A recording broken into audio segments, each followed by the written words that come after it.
বাবরে, হায় বিধাতা, আমাদের এ কোন পাপের শাস্তি দিচ্ছ গো? এত রোদের কারণে তো সব নদী নালা শুকিয়ে গেছে, মাঠে সব ফসলও পানির অভাবে নষ্ট হয়ে গেছে। সবাই কিভাবে আমাকে এখন ভয় পাচ্ছে? বাবা বাবা বাবা বাবা, তুমি এটা ঠিক করছো না সূর্য। তোমার তাপে সকল নদী নালা শুকিয়ে গেছে, গাছগুলা পানির অভাবে মারা গেছে, সবার অনেক কষ্ট হচ্ছে। তুমি তোমার তাপ কমিয়ে দাও। আমি কেন তোর কথা শুনতে যাব শুনে?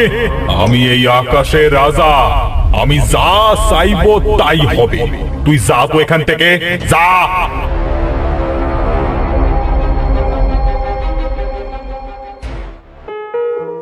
না দিদি, রোজ রোজ আর এইভাবে তো ওই গ্রামে পানি আনতে যাওয়া যায় না। এই রোদে কেমন কালো হয়ে গেছি গো। ঠিকই বলেছো গো দিদি, গ্রামের সবাই মিলে এই সমস্যার কোনো একটা সমাধান করতে হবে গো দিদি। এই রোদ যে আর ভালো লাগছে না, এবার একটু ছায়া লাগবে গো। না না, এবার আমাকে কিছু করতে হবে।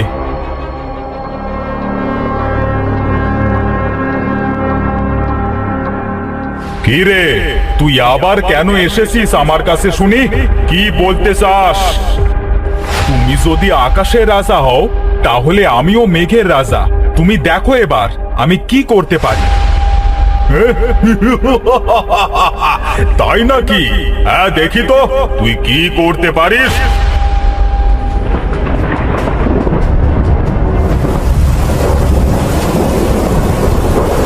বাহ বাহ, অনেকদিন পর আমরা সবাই একটু বৃষ্টি পেয়েছি। আহ, কি শান্তি।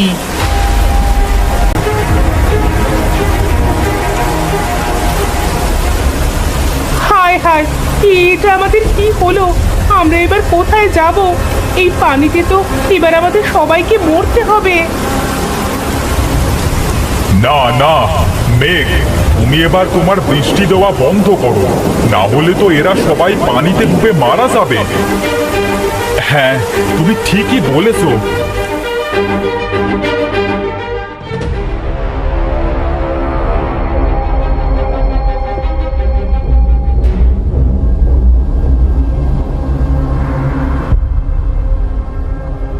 তোমরা এটা কি করছো?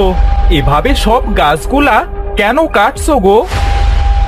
কেন রে সোগরা, আমরা গাছ কাটলাম তাতে তোর কি রে? হ্যাঁ, যা তুই খেলা করে বেড়াগে, যা যা যা যা যা যা, এখান থেকে যা, আমাদেরকে কাজ করতে দে। না না, তোমরা এটা ঠিক করছো না গো। তোমরা জানো না এই গাছ আমাদেরকে ছায়া দেয়, আর তোমরা এইভাবে গাছ কাটছো। কেটো না গো, কেটো না গাছ। না, আরে এই ছেলে তো দেখছি জ্বালিয়ে মারলো। এই, তুই এখান থেকে যাবি না ধরে ঠ্যাঙাবো? কিরে?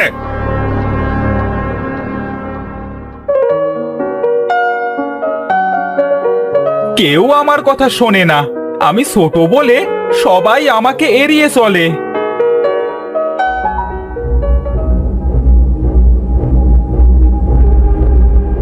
তুমি কেঁদো না বাসা, দেখবে একদিন সবাই তোমার কথা শুনবে আর তোমার কথা স্মরণ করবে। কে তোমরা? আমরা মেঘ আর সূর্য। তোমরা তো ওই আকাশে থাকো, তাহলে এখানে কি করে এলে গো? আমরা তোমার জন্য এখানে এসেছি। তুমি অনেক ভালো, তুমি ভেবো না, সব ঠিক হয়ে যাবে।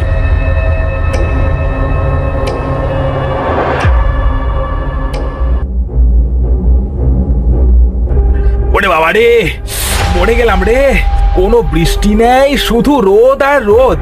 রোদের এত তাপ যেন মনে হচ্ছে এখানে আর একটু দাঁড়িয়ে থাকলে সেদ্ধ হয়ে যাব। এ বাবা রে, না না না না না, আর পারছি না, জ্বলে গেল, সব জ্বলে গেল। দাদা, এখন যদি একটা গাছ পেতাম, হ্যাঁ, তাহলে ওই গাছটার নিচে একটু বসতাম।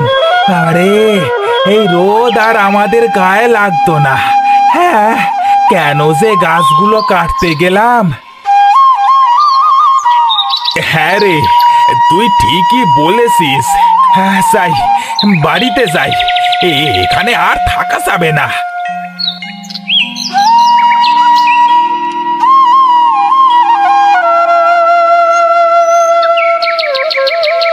গিন্নি, ও গিন্নি, আমাকে একটু জল দাও তো। গলা যে একদম শুকিয়ে গেছে গো। হ্যাঁ,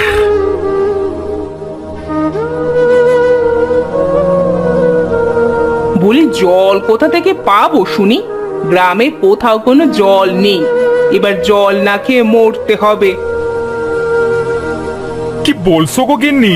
আবে, চলো তো গিন্নি, গ্রামের সবাইকে ডেকে নিয়ে বিধাতার কাছে প্রার্থনা করি। হ্যাঁ, চলো চলো।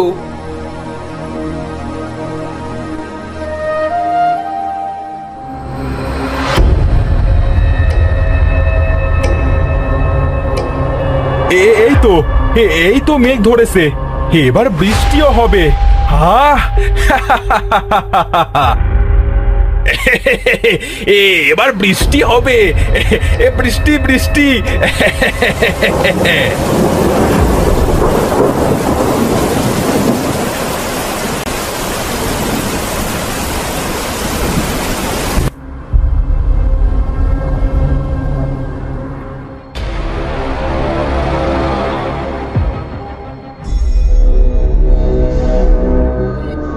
না না, আর পারা যায় না, এবার এদের একটা ব্যবস্থা করতেই হবে। ঠিক কথাই বলেছো মেঘ, এবার এরা দেখবে সূর্য আর মেঘের লড়াই।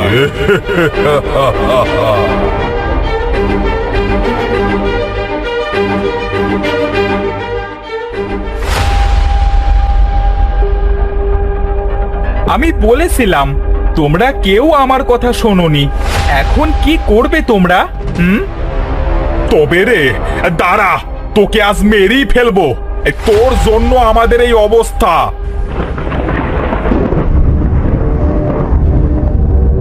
এই এই তোমরা সবাই ওর থেকে দূরে থাকো, ও একটা শয়তান। আমি তোমাদের কোনো খারাপ করব না গো, আমি তোমাদেরকে এই বিপদ থেকে বাঁচাতে পারবো গো। তুই তুই আমাদেরকে কিভাবে বাঁচাবি শুনি? হ্যাঁ গো, আমি পারবো।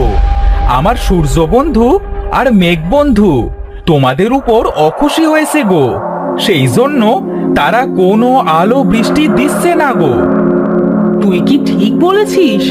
তাহলে এবার আমি কি করব? তোমাদের সবাইকে তোমাদের ভুলগুলো স্বীকার করতে হবে, সূর্য আর মেঘের কাছে ক্ষমা চাইতে হবে, তাহলেই সবকিছু আবার আগের মতো হয়ে যাবে। হ্যাঁ হ্যাঁ, আমরা তাই করব। এই এই তোমরা সবাই সূর্য আর মেঘের কাছে ক্ষমা চেয়ে নাও।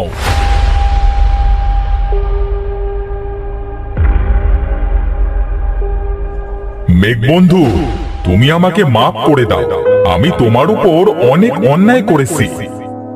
তুমিও আমাকে মাফ করে দাও, আমিও তো তোমার সাথে খারাপ ব্যবহার করেছি। আজ থেকে আমাদের মধ্যে আর কোনো ঝামেলা হবে না।